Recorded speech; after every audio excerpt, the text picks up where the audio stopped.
엑스맨의 매그니토는 세상의 모든 철을 자신의 마음대로 조정할 수 있죠. 과연 자신의 자성을 이용해 혈액 속의 철까지 뽑아낼 수 있을까요? 안녕하세요, 갑분싸 엑소입니다. 혈액 속엔 적혈구가 있고 이 적혈구 속엔 철을 함유하고 있는 헤모글로빈이라는 복합체가 있습니다.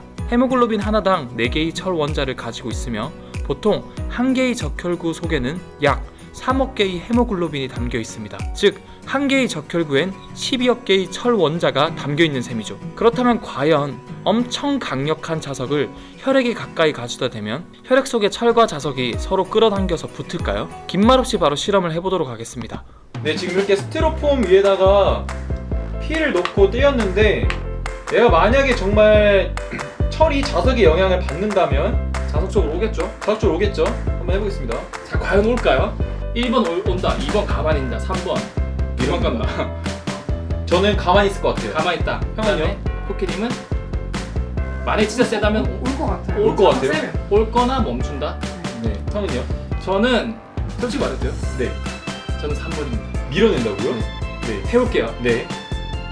셋. 그- 국장님이 해주죠. 3, 2, 1. 가볼게요. 지금 가만히 있죠? 네. 오!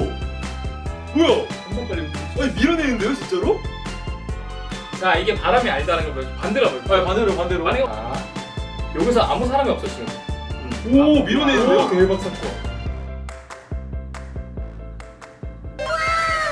신기하죠? 어떻게 철이 있음에도 서로 당기지 못할까요? 아니, 어떻게 서로 밀어낼 수 있을까요? 정답은 이 헤모글로빈 속에 철의 상태에 있습니다. 이 철은 보통 4개의 자유전자를 가지고 있는데 이 전자가 약하게 자기성을 띱니다. 그러나 혈액 속 헤모글로빈의 철은 대부분 산소와 결합되어 있는 상태로 이렇게 전자를 공유하게 되면 전자는 극성을 띠지 못하고 자기장을 밀어내는 반자기성을 띠게 됩니다. 즉, 오히려 자석을 밀어내는 힘을 내게 되는 거죠. 가장 대표적으로 물이 반자석 물질입니다. 결국 혈액 속 물과 산소와 결합한 철이 함께 반자성을 띠게 되어 자석과 혈액은 붙기는커녕 오히려 서로 밀어내게 되는 거죠. 실제로 동맥혈은 물론이고 산소를 전달한 정맥혈도 대부분이 산소와 철이 결합되어 있는 상태입니다. 산소와 철이 결합하여 산화철이 되면 붉은색을 띠게 되는데, 그로 인해 피가 붉은색이며 맷 데이먼이 동료들에게 손절된 행성인 화성도 산화철로 뒤덮여 있기 때문에 붉은색을 띠고 있는 것이죠. 그렇다면 이 혈액 속 산소를 전부 태워서 산화시켜버린 후 순수한 철가루만 남긴 후에 자석을 가져다 대면 충분히 붙지 않을까요? 혈액을 태운 후에 물에 띄우고 자석을 가져다 대보니 아까와는 정반대로 혈액가루가 자석에 끌리는 결과를 관찰할 수 있었습니다. 정말 신기하지 않나요?